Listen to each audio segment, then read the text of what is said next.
दोस्तों, क्या आप जानते हैं कि एक ऐसा जनजाति यानी ट्राइब्स है जो कि एक इंसान को मार कर खा जाते हैं और नॉर्थ सेंटिनलीज के आदिवासी कैसे अब तक दुनिया से अलग थलग रह रहे हैं और हमारे साथ नहीं मिले।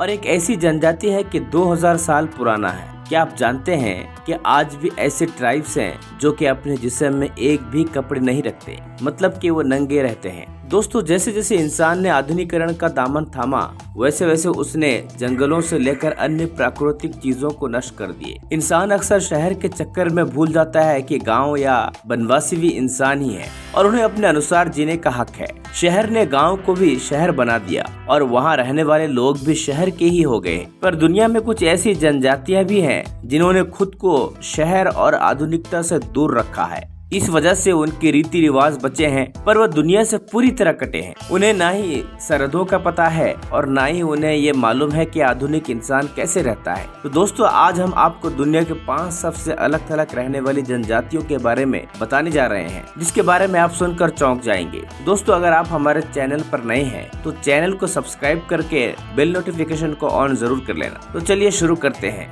Number 1, North Sentinel Island. Bengal की खाड़ी में स्थित अंडमान द्वीप समूह का एक द्वीप है। ये दक्षिण अंडमान जिले में आता है, लेकिन यहाँ जाने की इजाजत किसी को नहीं है। दरअसल इस द्वीप पर न जाने की वजह यहाँ रहने वाले जनजाति है जिनका दुनिया से कोई संपर्क नहीं है। यह 23 वर्ग मील का एक छोटा सा द्वीप है जिस पर 60,000 सालों से इंसान रह रहे हैं, लेकिन आज तक उनका खान पान रहन सहन दुनिया के लिए रहस्य बना हुआ है।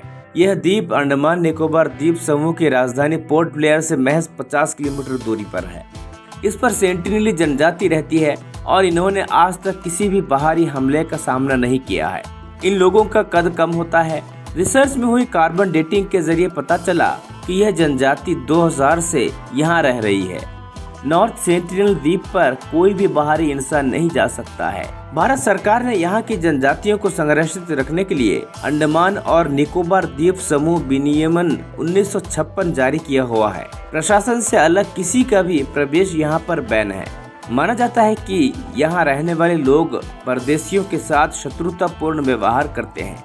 ये दुनिया की सबसे ज्यादा पिछड़ी जनजाति है जहां आग तक की खोज नहीं हुई है। ये लोग केवल शिकार करके, मछली पकड़ के और जंगली पेड़ पौधे खाकर ही जीवित रहते हैं। इनकी भाषा भी कोई नहीं जानता।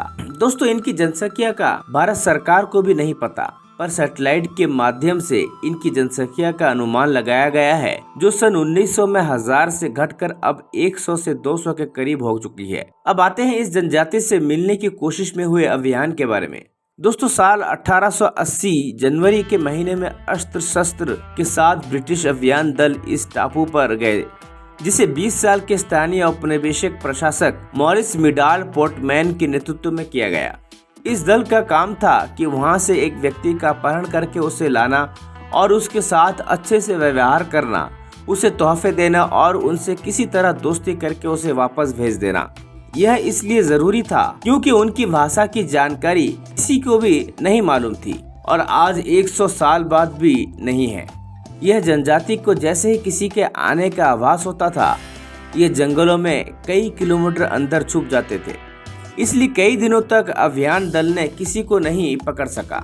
पर एक दिन अभियान दल ने एक बुजुर्ग जोड़े और 4 बच्चों को पाया। उन्हें बंधक बनाया गया और पोर्ट ब्लेयर लाया गया। बुजुर्ग जोड़े ने पोर्ट ब्लेयर आते ही दम तोड़ दिया, क्योंकि वह जहां रहते थे वहां ना ही कोई बीमारी और ना ही प्रदूषण था। पर पोर्ट ब्लेयर आते आते उन्हें आधुनिक सभ्यता की बीमारी और प्रदूषण के कारण मृत्यु हो गई। परंतु उन 4 बच्चों को तोहफे देकर वापस छोड़ दिया गया।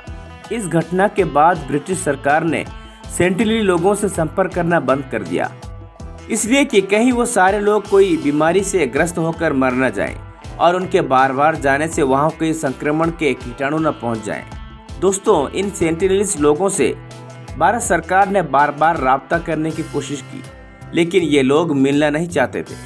सन 1996 में भारत सरकार ने उनसे संपर्क करने के सारे अभियान रद्द कर दिए, क्योंकि इस अभियान के चलते उनके तीर मारने से कई लोगों की मौत हो गई थी और भारत सरकार ने उस जगह को नो फ्लाइंग जोन भी घोषित कर दिया और वहां कोई भी नाव या जहाज नहीं जाता है।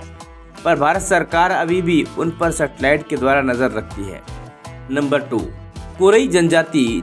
जिन्हें स्थानीय भाषा में कोलुफो भी कहते हैं। यह जनजाति इंडोनेशिया के पश्चिम पापुआ में दक्षिणी पूर्व हिस्से में रहती है। इनकी संख्या करीबन 3000 है।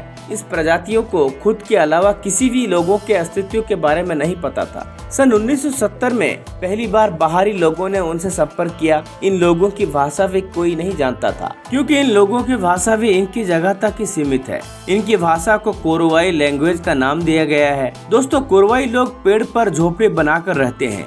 ये जनजाति जानवरों का शिकार भी करते हैं और उन्हें खाते हैं। यह जनजाति ज्यादातर मछली और सागों यानी ताड़ के पेड़ पर से उनका गुदा निकाल कर खाती है, जिसमें भरपूर मात्रा में स्टार्च होता है। इनका मुख्य भोजन यही है। इसके अलावा यह जनजाति और कुछ नहीं खाती। इस जनजाति में लोग अपना एक नेता चुनते हैं जो दूसरों से ताकतवर होता है। यह जनजाति जादू टोने में भी विश्वास रखती है और अपने ही लोगों की बलि भी चढ़ाती है। इस जनजाति की खोज 17 मार्च 1976 में मानव विज्ञानी पीटर वन आर्ट्स डेल भौगोलिक ने की थी, पर उस समुदाय ने आधुनिक दुनिया में आने से मना कर दिया और यह आज भी वहीं रहते हैं।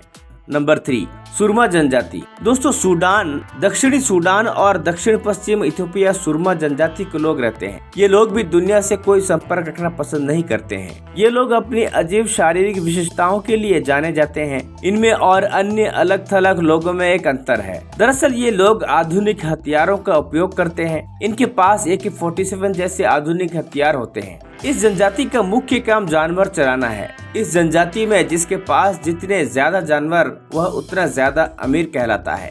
ये लोग मानते हैं कि जिंदा जानवरों का खून पीने से उनकी ताकत बढ़ती है, लिहाजा ये लोग महीने में एक बार जानवरों का खून पीते हैं। इनकी जनसंख्या हजारों में है और ये नीलो सहारन भाषा बोलते हैं। इनका इथियोपिया की मुर्सी और मिन जनजाति से भी संबंध है।